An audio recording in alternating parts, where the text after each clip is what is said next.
Allez, yo, c'est parti! Petite vidéo d'Ecamponopus Rangeri. Souvenez-vous, donc c'est une espèce que j'ai eue au mois de mars. J'ai eu une gine avec 3-4 ouvrières. Et maintenant, on en est là. Donc je les ai changé de setup il y a 3 semaines. Puisque là, elles me remplissaient quasiment 4 tubes. Donc ça servait à rien. J'ai redégainé mes buildings. Parce que, comme vous le savez, c'est des nids que j'aime beaucoup. Puisque chez moi, ça fonctionne parfaitement. Et on peut voir, voilà, la gine elle est là, on est de la chance, on tombe dessus. Que ça se développe bien, qu'il y a du couvain un peu partout. Même regardez, des œufs, c'est une espèce qui se développe mais de manière exponentielle. J'ai des gros majors maintenant, vous pouvez voir, j'ai les majors qui font quasiment 1,9 cm, c'est assez balèze. Et écoutez, cet espace-là pose pas de problème, hormis je pense son développement, puisque rappelez-vous, je l'ai eu mi-mars, on est aujourd'hui fin juillet. Quand je vous fais la vidéo, et on peut voir qu'il y a quand même du monde. Je montre mon doigt à côté, et il y a quand même du monde. Je sais pas, moi je dirais que je suis à 300, 400 ouvrières. Là, au jour d'aujourd'hui. Et on va voir ce que ça donne dans le temps. Pour le moment, je les conserve. Et donc, je suis assez content. Donc, rien de spécial, hein, comme je vous le disais. Là, elles sont en building avec donc un gros abreuvoir. On peut voir l'ADC. Elles sont toutes en train de squatter l'ADC pour je ne sais quelle raison. Par contre, c'est vrai que c'est marrant, elles ont comme des points. Vous voyez donc les yeux, mais au niveau du thorax, et ça, que je dise pas de bêtises, au niveau du thorax, c'est comme un point blanc. C'est assez marrant sur cette espèce-là.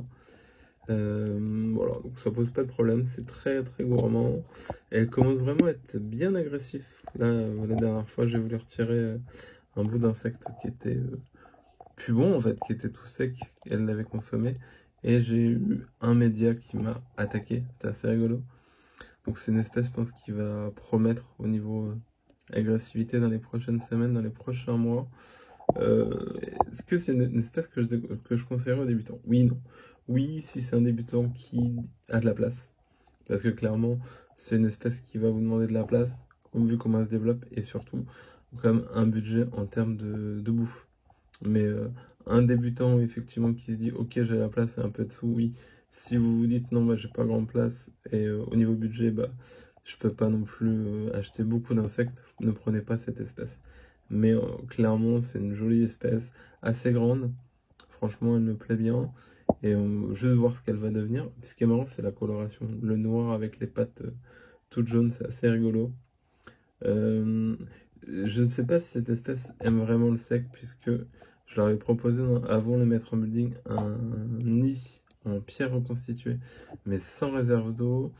Je laissé une petite semaine et elles n'ont pas voulu déménager. J'en ai déduit que pour le moment, il leur fallait un peu d'eau. Je les ai passés en building avec les réserves. Je vais vous montrer tout ça. Hop, ça bouge, désolé. Vous voyez donc la petite réserve d'eau et puis ça fait le taf quoi. Voilà. D'ailleurs, il faut que je la remplisse. Voilà un petit peu pour cette espèce. Donc, clairement, c'est une très très jolie espèce qui est pas compliquée. Hein. De la chaleur, un peu, donc 27-28, de la bouffe et on y va. Ça va bombarder sévère. Voilà. Bon, c'est une vidéo vite fait hein, qui sera pas forcément super travaillée, hein, parce que là je vous l'ai fait en one shot. N'hésitez pas à me faire un retour pour cette vidéo, ça serait cool. Je vous remercie, je vous fais des bisous, salut!